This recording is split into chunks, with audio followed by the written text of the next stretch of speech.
Baking soda and fish tanks, is it safe? Hello, fellow fish enthusiasts. Today, we're going to address a common question many aquarium owners have. Is baking soda safe for my fish when used to adjust the pH in their tank? What is pH and why does it matter? pH is a measure of how acidic or alkaline a solution is. Fish, like all aquatic creatures, have a specific range of pH they thrive in.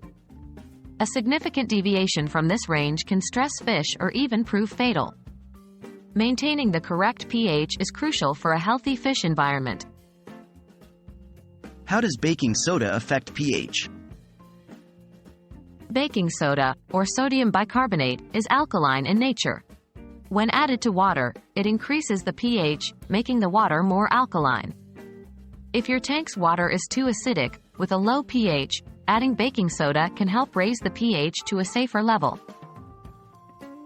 Is baking soda safe for fish?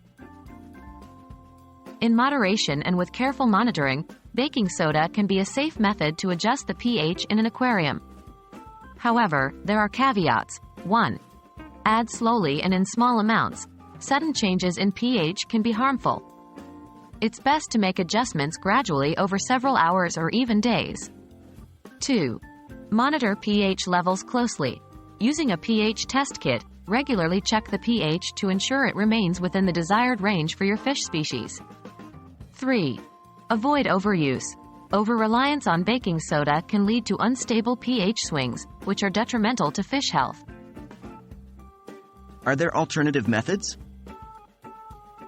Yes, there are commercial pH adjusters available specifically designed for aquarium use. These can offer a more controlled and consistent way of adjusting pH levels. Natural methods, such as adding driftwood or peat moss, can also influence pH levels. While baking soda can be a handy tool for adjusting pH in fish tanks, it's essential to use it judiciously and monitor pH levels closely. Always prioritize your fish's well-being and consult with experts if unsure. We hope this video has been insightful and aids you in maintaining a healthy environment for your aquatic friends.